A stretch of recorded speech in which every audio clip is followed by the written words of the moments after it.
को नमस्कार, सुप्रभात। मित्रों, जैसा कि आप सभी को पता है कि आंदोलन का प्रभाव सरकार पर बहुत तेजी से पड़ रहा है और एक कयास लगाया जा सकता है, उम्मीद की जा सकती है कि आज जो कैबिनेट की बैठक होने जा रही है उसमें कुछ अहम मुद्दे शिक्षा सेवा चयन आयोग को भी लेकर के चर्चा हो सकती है। हालांकि अभी इसकी पूरी पुष्टि नहीं हो पाई है कि क्या सरकार शिक्षा सेवा चयन आयोग पर एक स्टेप और कदम बढ़ाएगी या फिर उत्तर प्रदेश का नौजवान बेरोजगारी के इस आलम से हमेशा व्यथित रहेगा। सरकार से अपील भी है, मैं चाहूँगा इस वीडियो को आप लोग इतना शेयर करिए कि प्रदेश के मुखिया योगी आदित्यनाथ जी के जो गुर्गे हैं उनके पास तक पहुँचे, ताकि ये सूचना उनके पास तक पहुंच जाए कि उत्तर प्रदेश का नौजवान लगातार आंदोलन कर रहा है।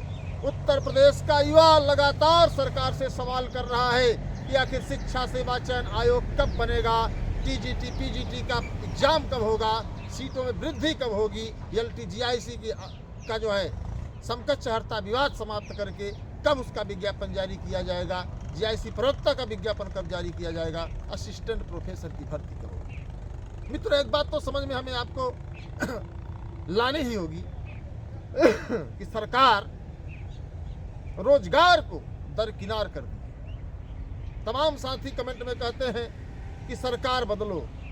मित्रों, बहुत स्पष्ट बता दें कि तानाशाही के खिलाफ हम लोगों ने लड़ा है और सरकार को कई बार हम लोगों ने बैक फुट पर ढकेला।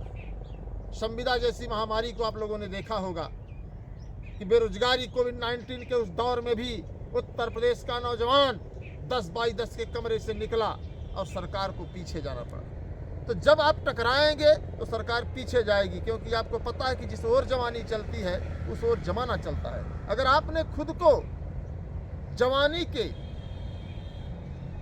इस ग्रुप से बाहर निकाल लिया है, आपके का बुढ़ापा आ गया है, आप अपने अधिकारों के लिए लड़ नहीं सकते तो अलग बात है। लेकिन सच्चाई यही है कि अगर आप सब ईमानदारी से संघर्ष के आदी हो जाएं तो निश्चित तौर पर सरकार आपकी बात मानेगी।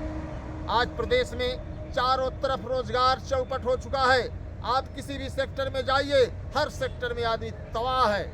इस सरकार की गलत नीतियों का सबसे बड़ा कारण है। सरकार सरकारी नौकरियों को भरने के लिए 6 लाख वादा की थी, उसको भूल गई है। और आपको एक बात और बहुत स्पष्ट बता देनी थी, बहुत क्लियर, कि बिहार में उत्तर प्रदेश का नौजवान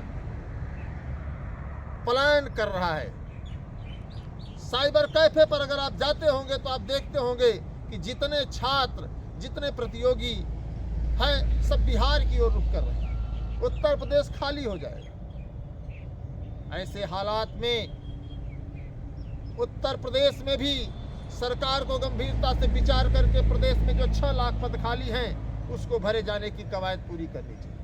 लेकिन सरकार तो आउटसोर्सिंग, संविदा, प्राइवेटीकरण, ठेका प्रथा, पीपीपी मॉडल पर एकदम पूरा मूड बना दिया। तो ऐसे में हमें आपको सरकार से लड़ना है।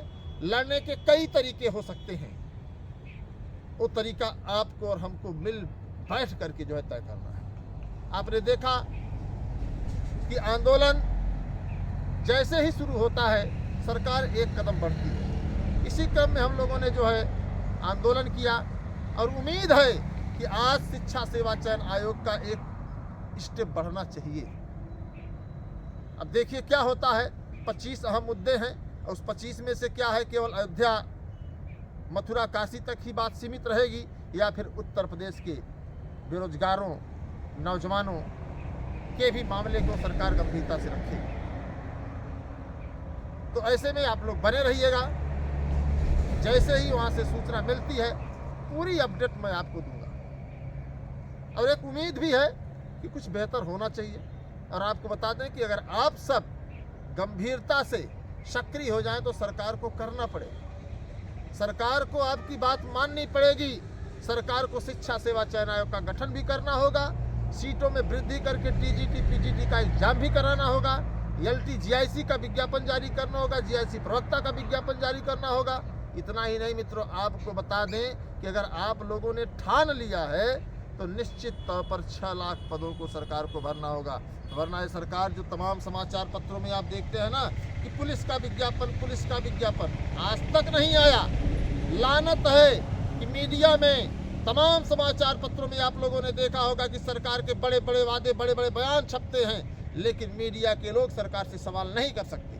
अब क्यों नहीं कर सकते उसको मैं बताना चाहूँगा आपको। अगर कोई मीडिया सवाल करता है तो उसके ऊपर जो है जबरन कुछ न कुछ एलिगेशन लगाकर FIR कर देंगे। प्रयागराज में इसके पहले गौरी लंकेश तमाम पत्रकार थे, अब प्रयागराज में भी ये सिलसिला शुरू हो गया है, इलाहाबाद में भी ये सिलसिला शुरू हो गया है। पत्रकारों पर FIR हो रहा है और उनसे कहा जा रहा है कि तुम हमारी निगेटिविटी क्यों फैलाते हो, पॉजिटिव बोलो कि सरकार अच्छा कर रही है, जो बगैर खाए सो रहे थे उनको राशन दे रही है, सरकार इतना अच्छा कर रही है कि हर घर जो गरीब हैं जिनके पास रहने के लिए घर नहीं था उनके पास घर हो गए, शौचालय हो गए, हर घर पानी की व्यवस्था हो गई, बिजली की व्यवस्था है ही। ये अलग बात है कि नौकरी नहीं है, तो राशन सरकार दे रही है ना।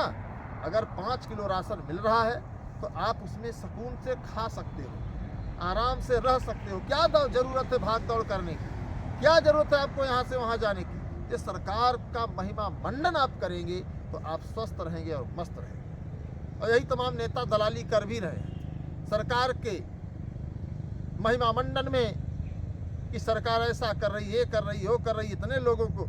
अब भ्रष्टाचार तो है ही नहीं भाजपा सरकार, ये मैं भी कह रहा हूँ। ये जो आप कहते हैं ना पेपर लीक, एक प्रथा है या एक जो है पार्ट है। जैसे बहुत लोगों को हनुमान चालीसा रटा हुआ है, बहुत लोग किताब देख करके रट रहे हैं, आप पढ़ रहे हैं ना, भगवान का नाम ले रहे हैं। तो आप किसी तरीके से, वाल्मीकि ने उल्टा नाम जपत जग जाना, वाल्मीकि भय ब्रह्म समान, वाल्मीकि उल्टा नाम ले रहे थे लेकिन ब्रह्म के समान हो गए। इस बात को आपको समझने की जरूरत है कि आप सरकार के खिलाफ ना बोले, आप सरकार का महिमा मंडल करें। अगर सरकार कहती है आम का पेड़ है तो आपको कहना पड़ेगा साहब आम का पेड़ है, चाहे भले ही इसमें नीम। इस बात को समझने की ज़रूरत है और इस वीडियो को भी शेयर करने की ज़रूरत है। इसी के साथ जो भी साथी, मैं सभी साथियों से एक बात और कहूँगा कि आज देखिए कैबिनेट की बैठक में क्या होता है। उम्मीद करता हूँ कि कुछ बेहतर हो, ताकि अगले पड़ाव के लिए फिर हम लोग लड़ें, आंदोलन करें और रोजगार के सवाल को एक जो सरकार के मिशन में, सरकार के मेनू एजेंडे में शामिल करने की बात कही। इसी के साथ जितने भी साथी, सभी साथियों का नमस्कार, धन्यवाद। वीडियो को शेयर कर दीजिए ताकि जो भी साथी दूर हैं और मजबूर हैं वो इस वीडियो से जुड़िए। धन्यवाद।